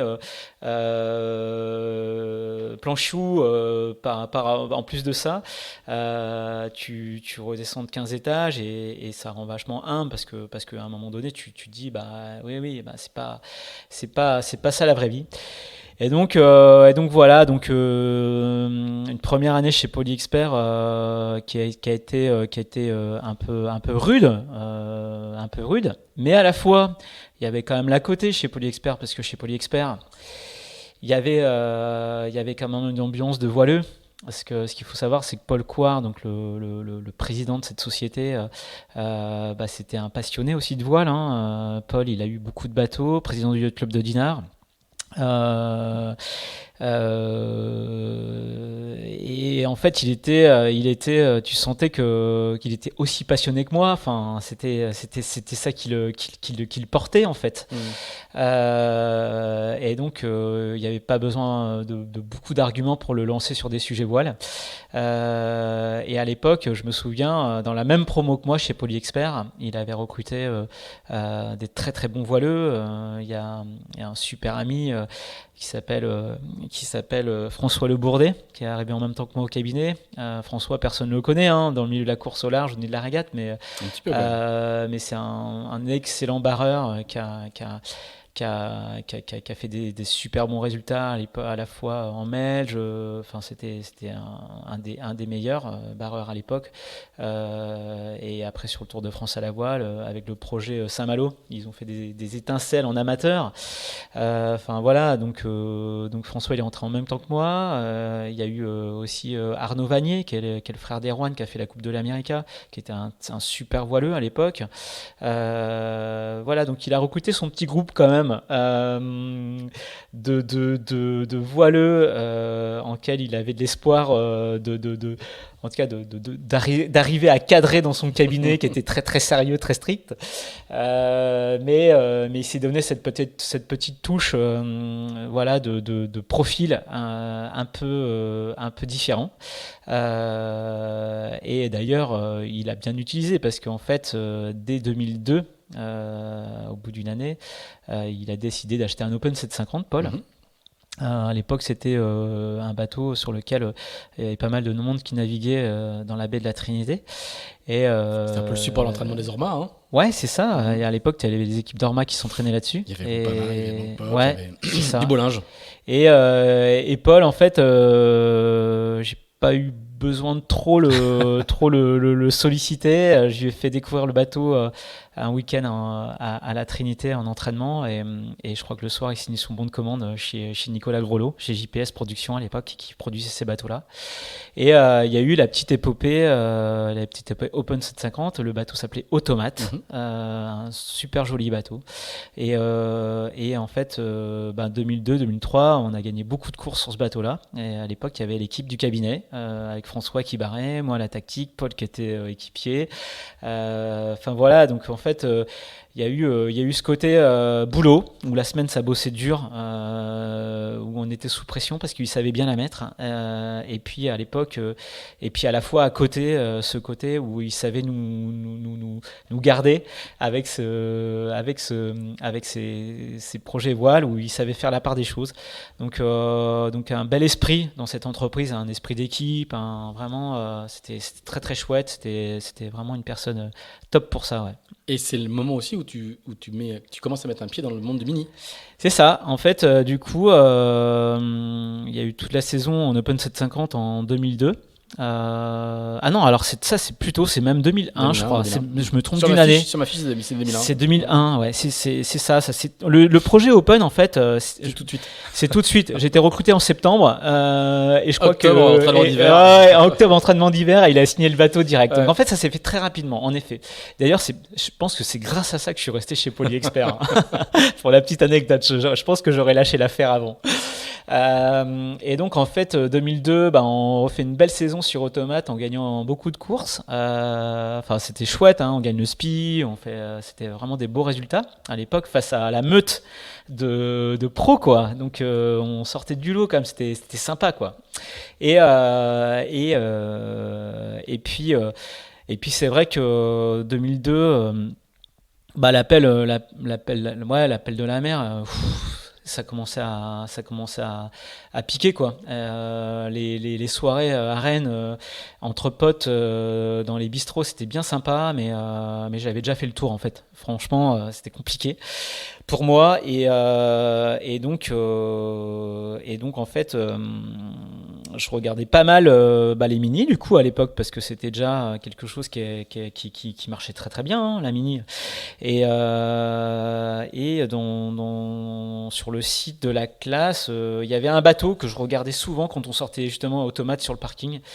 C'était un plan finaux qui était magnifique à l'époque. C'était le 196, je crois que c'était. Enfin, je me souviens plus du numéro.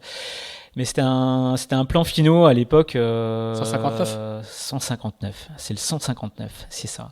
Un magnifique plan finaux avec dérive asymétrique. Enfin, vraiment, c'était un super beau bateau que je regardais sur le parking, qui était sur le parking. Et par hasard, j'étais tombé sur le propriétaire un soir. Et voilà, et en discutant, etc., il m'avait dit qu'il cherchait à vendre le bateau et qu'il cherchait, voilà. Et puis je sais pas pourquoi c'est arrivé comme ça, mais j'avais vu qu'il y avait des petites courses l'été en mini, et je me suis dit tiens, j'ai bien envie de faire la mini en 2003. C'est quelque chose qui m'attirait beaucoup, mais avant je voudrais être sûr que ça me plaise quand même, et donc j'avais gardé les coordonnées de ce gars-là, et je l'avais appelé en lui disant écoute, est-ce que tu peux pas me louer ton bateau pendant l'été pour que je fasse une petite course et puis la Trans-Gascogne. Je crois que c'était ça à l'époque que j'avais prévu de faire. C'est 2001 en fait, pas 2001, ouais. 2001. Pas de Trans-Gascogne en 2002. Alors est-ce que c'est déjà en 2001? Je suis pas sûr. Trans-Gascogne, c'est les années impaires avant la mini. Ouais, alors c'est déjà en 2001. Alors ouais, je me trompe d'une année, mais bon, enfin bref. Et donc voilà, j'arrive à louer son bateau avec l'aide de Paul, qui m'aide à louer le bateau. Et puis je prends sur mes vacances pour faire l'Open de Miquelet à Loc Miquelic. Je me souviens très bien de cette course-là. Et puis la Trans-Gascogne d'arrière. Donc j'avais pris 3 semaines de vacances pour faire ça. Évidemment, quand j'ai posé le bateau à l'arrivée de la deuxième course, je me suis dit maintenant, c'est sûr, il faut que je fasse la prochaine mini, quoi. Voilà. Et donc, le projet est parti de là. Et donc c'est ça. C'était en 2001 parce que je me souviens que je suivais la Mini Transat en 2001 pour savoir quel bateau j'allais racheter. Je m'intéressais beaucoup à ça. Et donc à l'époque, je crois que c'était Yannick Bestaven qui avait gagné sur un plan Magnin, sister ship d'Arnaud Boissière. Ils avaient construit leur bateau en même temps. Et je vous conseille les 2 podcasts Into the Wind avec Arnaud Boissière et Yannick Bestaven. Ouais, et longuement raconté cette histoire. Et franchement, les bateaux pour l'époque, ils étaient magnifiques. C'était des bateaux. La carène était belle. C'était les sister ships de Carène Liquide avec lequel Sébastien avait gagné 2 mini avec des évolutions. Magnin, ouais. Sébastien Magnin. Et les bateaux étaient magnifiques et ils avaient déjà des quilles basculantes à l'époque. C'était déjà un peu les bateaux. Voilà. Moi, le plan finaux que j'avais loué, il y avait une quille fixe avec des ballasts. Et j'avais très très vite déjà jugé que il y avait certaines allures où on était en déficit, quoi. Donc ce bateau était bien, mais je m'étais dit c'est pas celui-là qu'il faut racheter. Et donc voilà. Et donc en fait à l'issue de la Mini 2001, je suis tombé sur le troisième bateau qui avait été quasiment fabriqué en même temps que les 2 autres de d'Arnaud et de Yannick. C'était un particulier André Jonté. André Jonté, voilà, qui habitait au Sable d'Olonne, qui avait fabriqué ce bateau-là un peu dans son garage.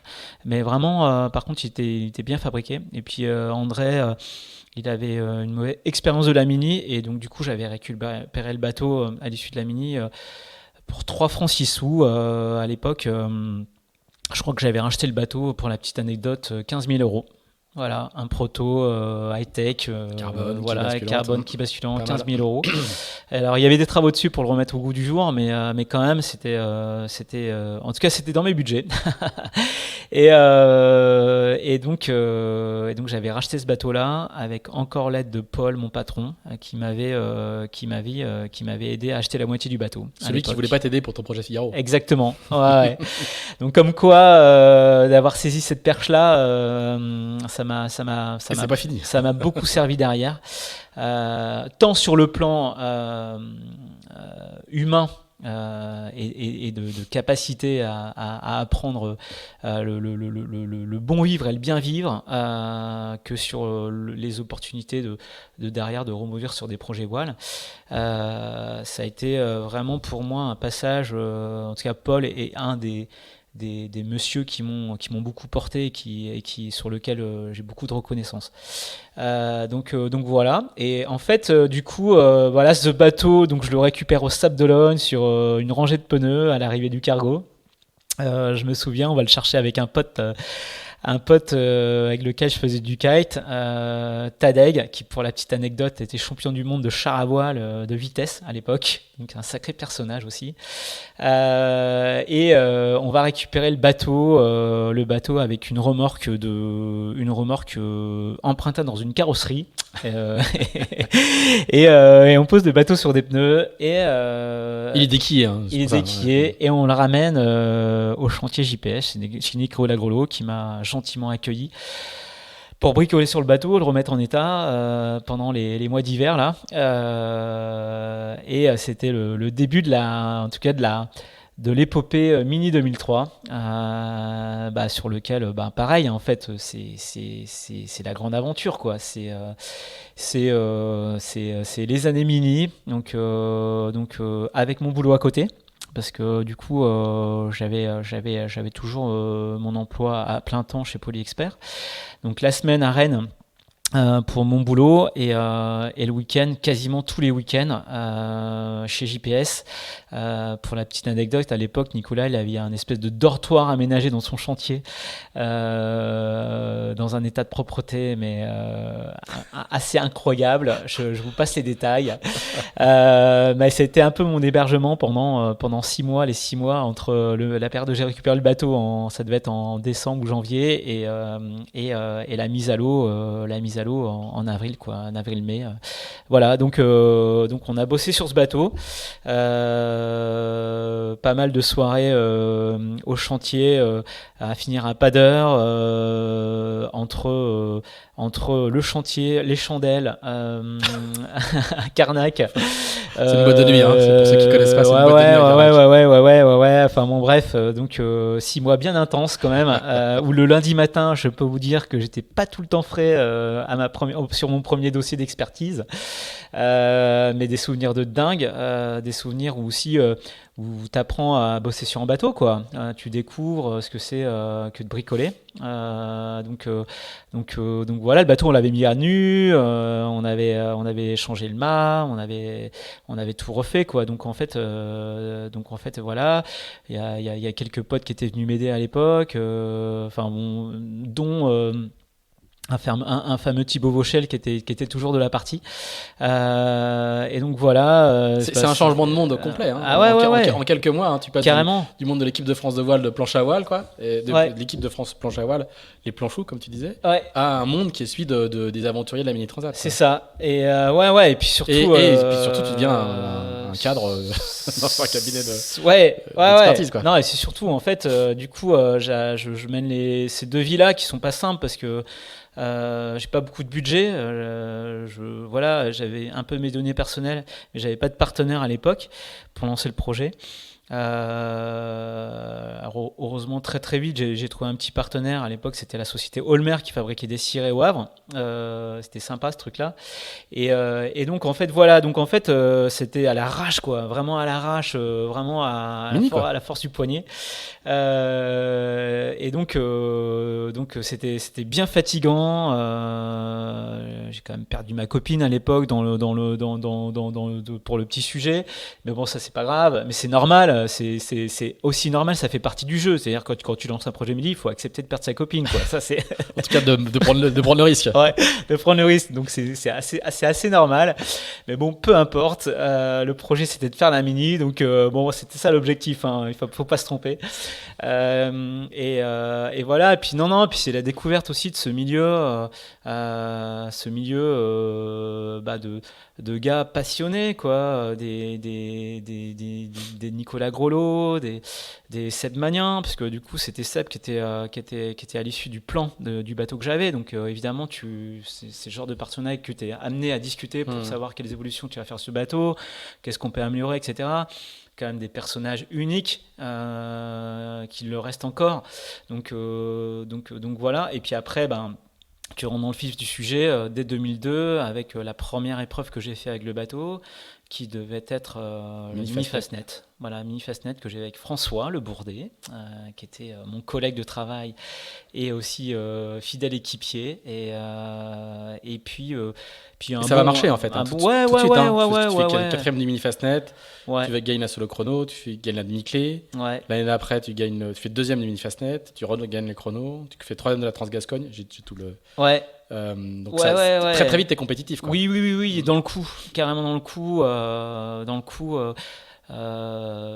Quasiment à chaque régate en fait, et même très très, enfin voilà, super 2 saisons d'enfer, quoi.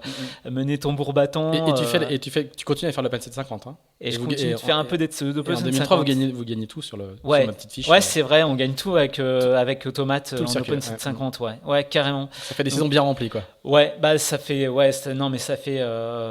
des week-ends où tu finis à plat ventre, et en gros non, mais je me souviens encore de soirées. Non, mais c'était à l'arrache pour tout, c'était exceptionnel. Parce que je me souviens en 2002 quand je préparais mon bateau, J'étais tellement à la bourre sur la préparation du bateau, enfin, tout était compliqué, c'est-à-dire que je me fais virer de l'appartement dans lequel j'étais avec ma copine, je me retrouve à la rue, je loue un appart au-dessus de mes moyens, donc évidemment au bout de 2 mois j'avais plus les moyens de le payer, harcelé par le propriétaire parce que je payais pas bien mes loyers, à la fois je dépensais tout dans mon bateau en fait, toutes mes économies passaient dans le bateau, non mais heureusement non, il y avait pas de souci, mais du coup, mais tout était un peu à l'arrache comme ça, tout était à la bourre. Je me souviens encore partir le soir après mes expertises, la dernière expertise à Rennes à 18h parce que j'avais pas le choix. Il fallait aller travailler sur le bateau à la Trinité, des allées à la Trinité en Rennes-la Trinité en à peine 1 heure. Donc je peux vous dire qu'à l'époque c'était plutôt 160 de moyenne sur la 4 voies. Qui est limité à 110. Ce qui est limité à 110, ouais. Mais bon, voilà, rentrer à 2h du mat, renchaîner le lendemain matin au boulot. Et enfin, voilà, c'était tout comme ça. Mais c'était intense, on réfléchissait pas, c'était à fond. Si c'était maintenant, on le ferait plus. Mais c'était génial. Donc voilà, aussi une découverte de l'esprit Mini, quoi. De la famille Mini. Ça, c'était 2 super années où on s'est quand même éclaté à chaque régate. Non seulement il y avait le sportif qui était parce que moi je suis un compétiteur, donc j'y allais pas pour enfiler des perles, mais en tout cas c'est vrai qu'on avait aussi envie d'y retourner parce que il y avait cette famille où on faisait des belles fêtes à l'arrivée, où ça discutait bateau, où ça discutait architecture, enfin voilà, et on était tous des passionnés autant les uns que les autres. Donc ça, c'est des années de folie, quoi. Ouais, c'était vraiment très sympa. Alors le paradoxe, c'est que le sommet de ces 2 années-là, qui est la Mini Transat, ça va pas très bien se passer. Enfin, tu vas faire une très belle première étape, tu fais 4e. Ouais. Mais il y a un débattage oui. sur la deuxième étape. Ouais, la deuxième étape. La première étape, pas facile non plus parce qu'en fait, je me rate complètement la première nuit sur la première option et je me retrouve relégué assez loin des premiers et donc la première étape, un peu déçu de mon résultat, j'arrive 4e, c'est Sam Manuaire qui gagne la première devant l'américain qui s'appelait Jonathan Mackie, un sacré personnage ce Jonathan. Il y a une 49er. Ouais. Sacré bon gars qui a dû aller au jeu pour les qui a fait les jeux en 49er à l'époque et qui était super sympa. Et Jonathan il avait fait 2e et Armel Tripon 3e, et moi j'étais un peu déçu de ma première étape, enfin bref, bien dans le coup parce qu'il n'y avait pas des gros écarts. Juste un petit mot du départ quand même, parce que c'est ta première grande transat, grand événement avec l'émotion, la pression de la famille, c'est la première fois que tu fais ça. Ouais, et carrément. c'est quelque chose de complètement nouveau. Ouais, c'est première traversée aussi, parce que pour moi le large c'est vraiment un grand inconnu, à part la Transgascogne et le Mini Fastnet, qui étaient les plus longues courses que j'avais fait. J'avais pas été plus loin que ça, donc premier départ de transat en fait, donc c'est un sacré moment. À La Rochelle à cette époque-là, on était déjà beaucoup de bateaux, c'était déjà à guichet fermé en 2003 et beaucoup de protos, évidemment à cette époque-là il y avait beaucoup de protos. C'était l'arrivée des premiers bateaux de série comme le Pogo 2 qui commençait à être compétitif. C'est intéressant, et donc voilà, super départ, pas mal d'émotions. Je me souviens encore que ouais, non mais il y a des histoires de dingue jusqu'à la veille du départ. En fait, donc, bref, on n'est plus dans le même monde, quoi.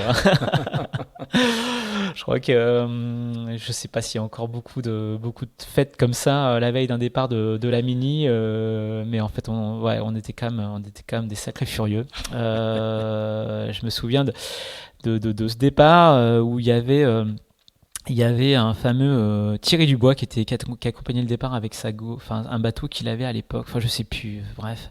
Et en fait, pour la petite anecdote, il y avait toute une équipe qui était assez sympa, animée par l'organisateur du trophée Mer Montagne, Éric Loiseau, qui était là pour le départ, et on s'était tous retrouvés là, enfin bon bref.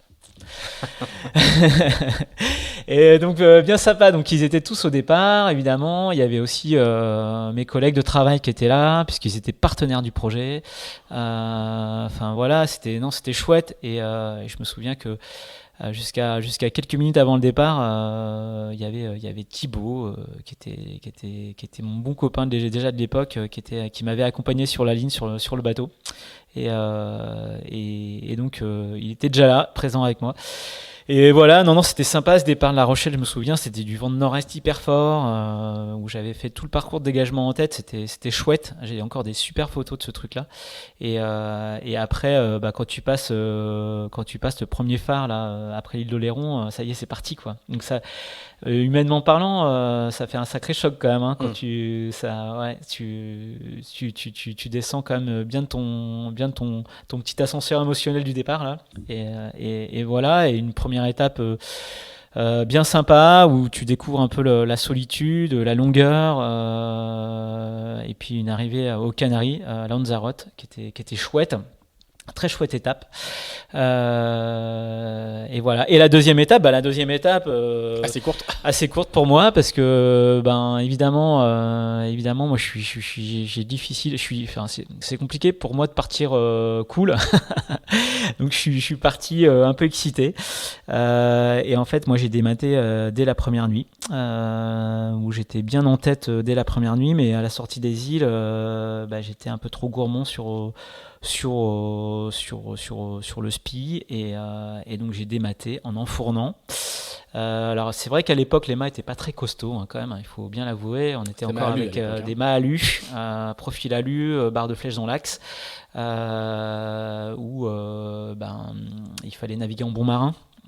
Et puis les bateaux sont très chargés, hein. C'est peut-être ce qu'il faut expliquer aussi aux gens Ouais, qui nous écoutent, hein. c'est vrai qu'on partait pour le Brésil, donc il y avait une étape. Beaucoup d'eau à bord. Il y avait une étape longue, on avait beaucoup d'eau, donc les 40 litres d'eau, hein, donc ouais, ça alourdit énormément les bateaux et donc du coup les efforts. Ouais, et les habitudes qu'on avait de naviguer en temps normal avec certaines voiles dans certains types de conditions, là c'est vrai qu'avec un bateau lourd, du coup voilà. Donc en fait dématage assez brutal. Voilà, dès le premier matin. Donc l'aventure s'est très très vite arrêtée pour moi. On était déjà assez loin en fait, donc ça va vite. Donc la première galère, c'était de rallier l'île de Palma, qui était à moitié dans mon travers, mais au-dessus quand même au près, quoi. Donc là évidemment, moi j'avais plus de mât. Donc c'était le premier objectif, c'était de rallier la terre. Donc j'ai quand même eu pas mal de temps à pouvoir y arriver. Et puis évidemment là il y a tout qui tombe, il y a tout qui redescend, c'est quand même un peu l'horreur comme situation. Mais bon voilà, je me suis retrouvé à Palma avec d'autres concurrents. On a très très vite repris le moral parce que finalement, dès la première soirée, on a trouvé un groupe de filles qui étaient en Erasmus à Palma. Alors je me souviens plus des collègues qui étaient avec moi, ceux qui avaient eu des problèmes la première nuit, mais on se retrouvait à 3 ou 4. Et je me souviens plus des noms, malheureusement, j'en suis désolé, mais ils se rappelleront s'ils écoutent le truc. Et on s'est retrouvés donc en soirée, tombé sur un groupe de jeunes filles hyper sympas qui étaient en Erasmus, qui nous ont finalement accueillis pendant la semaine à Palma, le temps de régler nos problèmes respectifs. Donc une bonne semaine où en fait finalement tu te dis voilà, j'ai abandonné la mini, mais en fait la déception est assez vite oubliée, quoi. Ouais. Mais voilà pour la petite anecdote. Et donc en fait si vous êtes sur l'Erasmus à l'automne 2003, c'est ça, ouais. à Las Palmas de Canarias, donc n'hésitez pas, hein. N'hésitez pas. Et donc voilà. Et en fait, après, moi, dans ma situation, il n'y avait pas trop de solutions. Mon mal n'était pas réparable. Donc, de toute façon, c'était pas possible d'imaginer une réparation de fortune ou quelque chose qui soit pérenne pour aller au Brésil, parce que c'était quand même pas la porte à côté. Et donc, la décision d'abandonner, elle a été de toute façon assez vite réfléchie. Et après, la galère, c'était de dire qu'est-ce que je fais du bateau. Et l'aventure fait que commencer, parce qu'une fois que tu es à Gran Canaria avec ton bateau dématé, pas beaucoup de budget, tu te dis là c'est un peu la galère. À l'époque, les assureurs, autant dire que j'avais pas pris la prime d'assurance. Donc voilà. Et donc en fait, en gros, en fait, le salut est venu d'Aloïs Caclin à l'époque, qui avait un œil sur mon bateau pour la prochaine mini d'après, et qui m'a contacté, je ne sais plus par quel biais d'ailleurs, et qui m'a dit écoute, je déboule avec mon camion, ma remorque, avec le premier cargo qu'il avait pris je ne sais où à Lisbonne, je crois. Il était motivé et je t'achète. C'est un ferry même, non? Il prend le ferry. C'était un ferry. Et Aloïs, il a déboulé une semaine plus tard. On a chargé le bateau sur son camion. Il m'a fait le chèque. J'ai vendu le bateau sur place. J'ai pris l'avion et je suis rentré à Rennes. Ah ouais, pas mal. Voilà. Donc en fait, la page, elle s'est vite tournée au final. Elle s'est très très très très rapidement tournée et 10 jours après, j'étais au boulot. Ouais. Mais sans bateau. Sans bateau et évidemment de 2 années hyper intenses où tu réfléchis pas, où tu sais où il faut aller, tu as un objectif, c'est la mini et c'est que la mini et c'est la mini et il y a que ça jour et nuit et d'un coup il y a tout qui s'arrête encore une fois, tu redescends de 15 étages et tu reprends ton costard, ta cravate et tu retournes au bureau. Et ça forge le moral, comme on dit. En tout cas, ça apprend à assumer les échecs. Et donc, c'est sûr que octobre ou novembre, je sais plus c'était plus quel mois, 2003. C'était pas les meilleurs mois de ma vie, encore une fois. Donc là, tu as le petit moment de déprime qui reviennent où le vide s'installe très rapidement. Et donc évidemment, dans ces moments-là, tu te dis, ça va être l'hiver va être long, quoi.